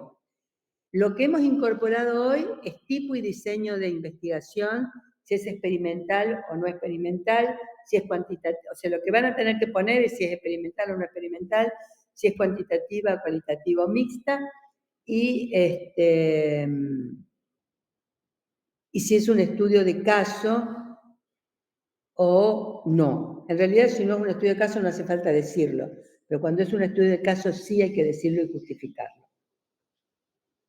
Y acá vienen las famosas unidades de análisis que mencionaba Melissa, y de las que no hemos hablado hoy, y tampoco vamos a hablar porque se está acabando el tiempo, pero que vamos a abordar en el próximo encuentro. Y la recolección de datos. La recolección de datos es, una vez que yo determino, unidades de análisis es, ¿qué es lo más chico que yo voy a analizar? ¿No? Entonces, todo va a depender de el problema que yo me plantee. ¿No? Pero, por ejemplo, imagínense en el caso de mi tesis sobre la sustentabilidad, esa que voy a revisar la literatura, etc., ¿no? Esa tesis. ¿Cuál será mi unidad de análisis? Ahí mi unidad de análisis va a ser cada uno de los textos que yo elija, seleccione, para analizar. Entonces, esa tesis en la cual yo me propongo ver en la literatura de los últimos 5 años si el concepto de sustentabilidad es coherente en sus 3 aspectos o si en realidad solamente se hace hincapié en la sostenibilidad ambiental, dejando las otras 2 de relleno, si ese es mi planteo, esa es mi tesis va a ser una investigación no experimental. Yo no voy a hacer ningún experimento. Mi tesis va a ser una tesis interpretativa, ¿no?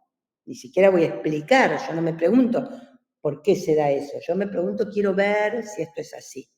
O sea, va a ser una tesis que va a describir una situación de manera no experimental. Mis unidades de análisis van a ser del universo de todas las publicaciones que se han hecho, que yo voy a recopilar y que serán, supónganse, 25 publicaciones de ese universo, yo voy a recortar una muestra de 5 unidades. ¿Por qué voy a recortar esa muestra de 5 unidades? Porque estuve mirando las otras 25 y veo que hay cosas que se repiten. Entonces elijo estas 5 que es una muestra representativa de ese universo mayor. Entonces,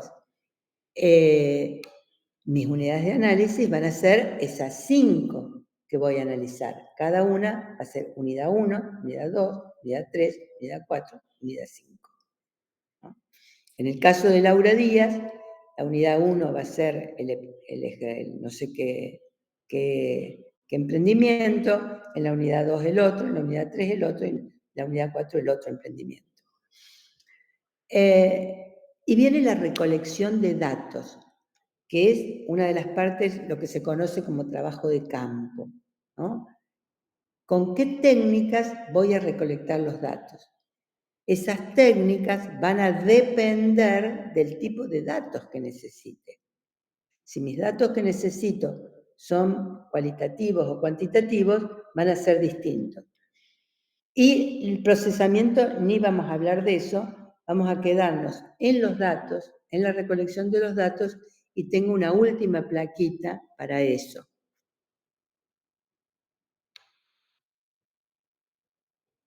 Tengo esta primero.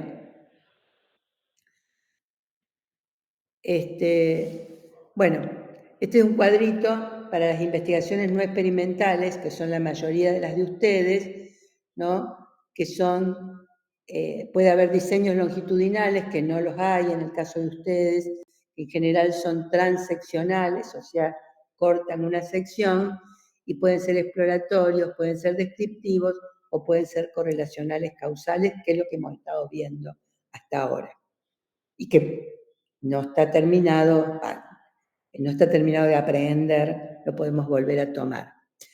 En la próxima plaquita sí tengo, si no me equivoco, el tema de los datos, que se plantean estas 4 preguntas.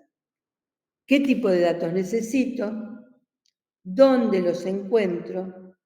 ¿Cómo los recolecto? ¿Y cómo los analizo? Esto es algo que ustedes se tienen que preguntar, ya al momento que se están haciendo el problema, ¿no? Por ejemplo, si pensamos en la tesis de Melissa, ¿qué tipo de datos necesita Melissa? Va a necesitar un montón de datos respecto de cómo, la historia, digamos, de la cooperativa, ¿no? Pero los datos para responder las preguntas de investigación tienen que ver, si las preguntas siguen siendo las que pensamos, ¿no? Si una pregunta es, ¿qué rasgos de innovación social tiene la cooperativa esa? Yo necesito 2 cosas. Necesito, por un lado, los rasgos de innovación social. Esos no son datos. Eso es algo que construye en el marco teórico. Si yo me pregunto por los rasgos de innovación social, eso tiene que estar construido en el marco teórico, que lo saqué de Mancini, no los inventé yo, lo saqué de Mancini, o lo saqué de Mancini, fulano, hice una síntesis yo. Esto los tengo en el marco teórico. Pero tengo que ver si se correlaciona con lo que pasa. Entonces ahí, en función de este listado que tengo hecho en el marco teórico, voy a ver qué datos necesito preguntar en esa cooperativa. Entonces ahí voy a ver si los datos que necesito son cuantitativos, cualitativos o mixtos. Y la segunda pregunta que me tengo que hacer es, ¿dónde encuentro esos datos? Entonces, seguimos con la idea de esta de la cooperativa. Entonces, ¿dónde encuentro estos datos? ¿Los voy a encontrar preguntándole a la gente si la cooperativa es innovativa? ¿No? Pues la gente me puede decir que es innovativa y no lo es. Yo tengo que ir a mirar, ¿no? El modo que se constituyó la cooperativa, no es una cooperativa, no me acuerdo qué era, lo que fuere, bueno, vamos a decir la cooperativa, la comunidad. Tengo cómo se constituyó la comunidad, qué vínculos de comunidad tiene, qué vínculos comunitarios tiene, cómo se toman las decisiones, cuáles son los avances que ha hecho respecto de los modos de vida anteriores, etc. Todo eso lo encuentro en lo que la cooperativa ha escrito, en la historia y la memoria de la cooperativa. Ahí también quizás puedo hacer entrevistas a algunos fundadores sobre estos aspectos, para tener un conjunto de datos sobre esto. ¿Dónde se encuentran entonces? La pregunta es, ¿dónde se encuentran? En la memoria de la comunidad. Y la memoria de la comunidad la encuentro en los documentos, en las publicaciones y en las personas ancestrales de esa comunidad. ¿Cómo se recolectan? Bueno, si voy a mirar estas tres cosas, se recolectan de distinta manera. Los documentos tengo que ir a un archivo, que no sé cuál será. Las publicaciones tengo que ir a un Twitter, a un Instagram, no sé qué tendrá la comunidad esta. Un diario. Si voy a hablar con los viejos ancianos, qué sé yo, haré entrevistas. Y luego viene el gran problema, que no dijimos que hoy no lo íbamos a ver, que es cómo se analizan. Una vez que los tengo que analizar. Y también ahí viene otro problema, tengo que decidir cómo hacerlos. Entonces, entramos a esta historia y solo cierro con esto que voy a decir ahora, que es una pavadita, que está en la próxima placa, que sin la placa se resiste, lo digo sin placa, no venía ninguna pavadita, no, pasá otra, quería decir la pavadita nomás, esta pavadita quería decir, la otra es para la próxima. Que esos datos, ¿qué tipo de datos? Vimos que podían ser numéricos o no numéricos, o sea, cuantitativos o cualitativos. Pero a su vez, pueden ser también estos datos primarios o secundarios. ¿Cuándo son primarios? Cuando los construye el investigador. ¿Cuándo son secundarios? Cuando ya están construidos por otra investigación previa por otro lugar. Y lo mismo pasa con los no numéricos. Pueden ser primarios cuando los construye el investigador o secundarios cuando ya están construidos. Doy ejemplos y con esto termino. Si yo quiero, si estoy investigando esta comunidad, ¿no? Y tengo que ver cuántas personas viven, dónde vivían antes, bueno, cuántos años tiene la comunidad, etcétera, etcétera, un montón de datos numéricos.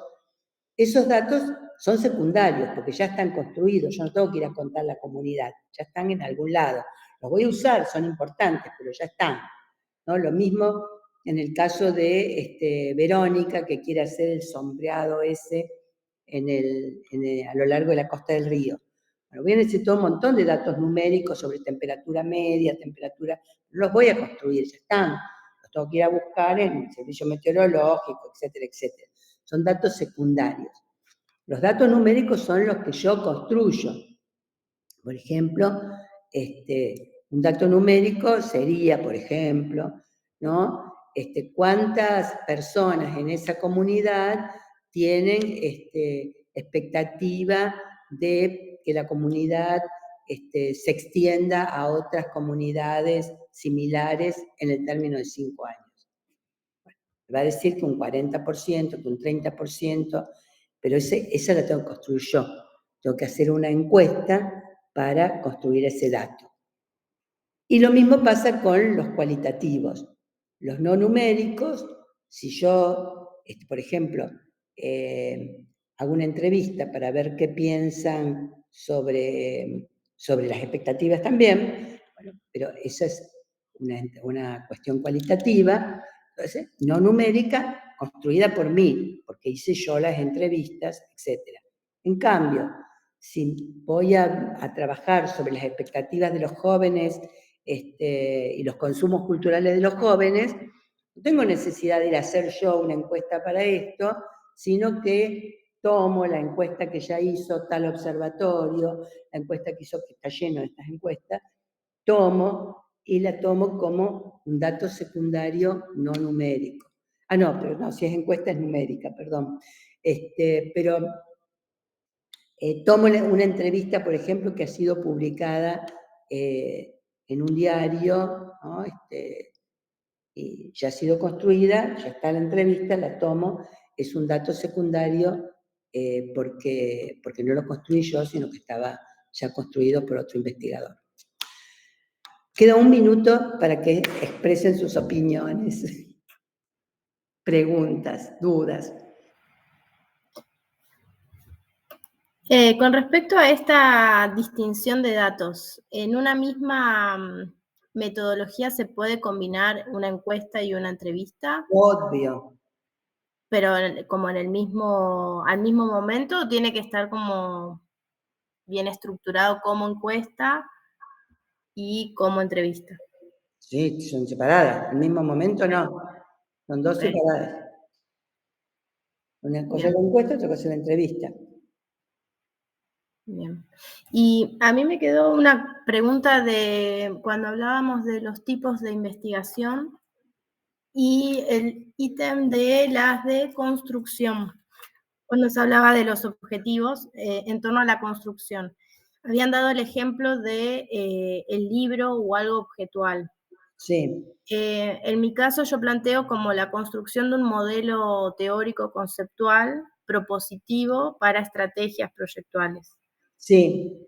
Sería también de construcción, por más que sea algo conceptual. Sí, tal cual. Bien. Bien. No leí el mensaje, a ver. Perdón, ese mensaje me había quedado de cuando expuso Vanessa. Ah. Me quedó y ahora... Sí. Yo estaba preguntando respecto a la asistencia de esta cursada, si es por acá, hay que dejar el nombre, o la tomaron al principio como yo llegué un poquito tarde. Es la quinta vez que digo, Perdón. que yo no soy policía. No, pero la vez pasada habíamos dejado una lista de los que asistimos. No, pero era para ver quiénes eran. Ah, listo. No, vengan si quieren, si no quieren no vengan. O sea, la única, bueno, eso no digan que lo dije además, ¿no? Porque tienen que tener asistencia, qué sé yo. Pero yo jamás tomo asistencia en ningún lado porque no me parece. Ni en el grado tomé jamás, parece que no corresponde. Pero sí hay un objetivo que cumplir. Eso, la aprobación del seminario está con el objetivo.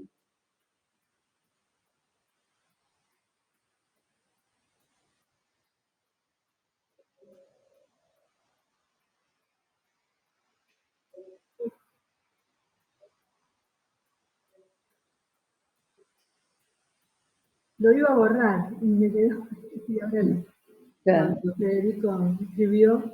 Bueno, pero es una polémica esa. En realidad, ese sería un motivo de una tesis que no es demostrativa, sino que pondría la polémica y podría tomar, sería una tesis, pero es una tesis muy compleja, esa no es sencilla de hacer, ¿eh?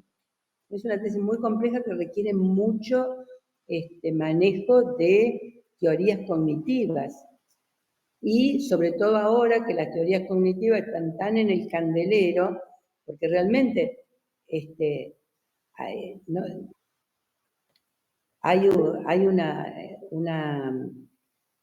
uno no se imagina enseñar sin lápiz ni papel, y sin embargo hay una modificación muy fuerte de cómo aprenden las personas. Esto es así. Pero, Gaby. Perdón que vuelva muy atrás había No, una... está bien, porque ese tema, la discutir si sí o si no papel, no es un tema que nosotros tengamos que discutir en este seminario. Ujú. Sí. No, podemos seguir, pero yo solo para recordarte esa plaquita que vos decías con las fuentes o lugares donde... Ahí está al final, Vero, esa plaquita o no la puse nunca. Sí, está porque yo lo había visto en el Power que está en el Drive. No la vi. Ah, lo compartiste. Sí. Bien. Entonces, Sí, está. Ah, ¿eso está Está en el grupo? Bueno, entonces ya lo compartió, Sí. está ahí. Sí, son las 2 últimas placas. Claro, bien. Ahí están los repositorios, están puestos por orden de importancia, si no me equivoco. O sea, acá en la Argentina, el núcleo básico de investigaciones científicas es un buen lugar. Bueno, Google Académico es un buen lugar. No es esa. No, en el PDF anterior estaban las fuentes de No, la todo esto, presentación. Me preguntó por los repositorios.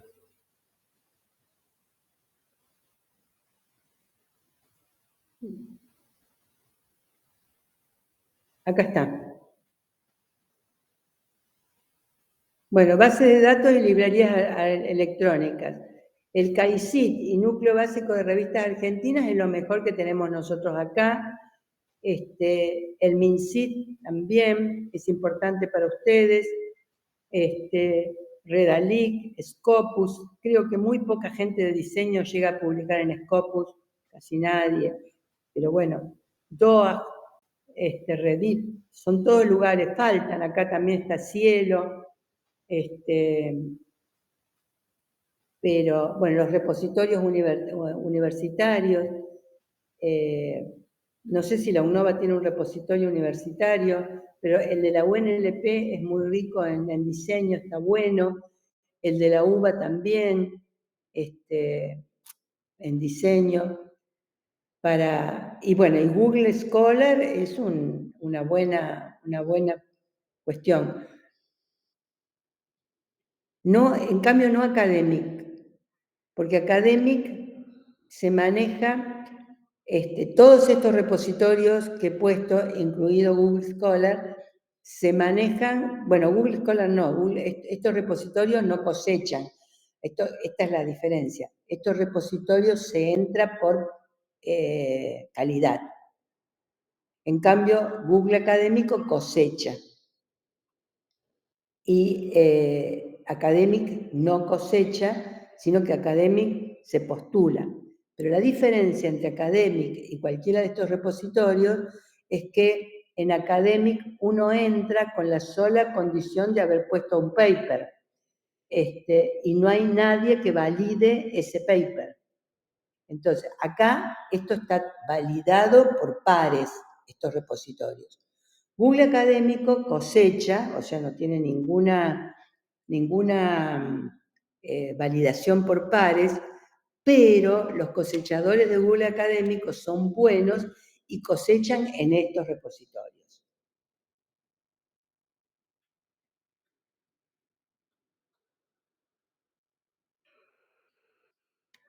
Si encuentran algún artículo que no lo pueden abrir porque es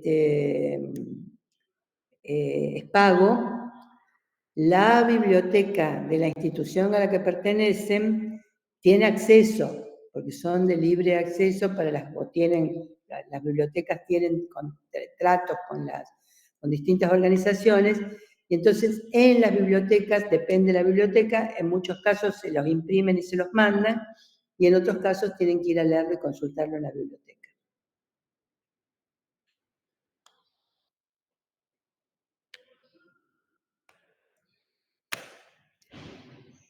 Muchas gracias, María. Bueno, ¿vamos bien? Ya nos estamos despidiendo. Sí. ¿Nos queda el viernes que viene en este seminario? El viernes que viene. Bien. ¿Cuántos son los que están cursando para aprobarlo? ¿Cristian? ¿Fede? ¿Janina? Hay varias. Bien. Bueno, no es por nada, pero son los que más tienen que hablar. Así que quiero ver esos trabajos urgentes. Beso. Nos vemos el viernes. Gracias. Chao, María. Gracias, chao María. Gracias. Chau, chau. Chau, chau. Chau, chau, gracias. Chao.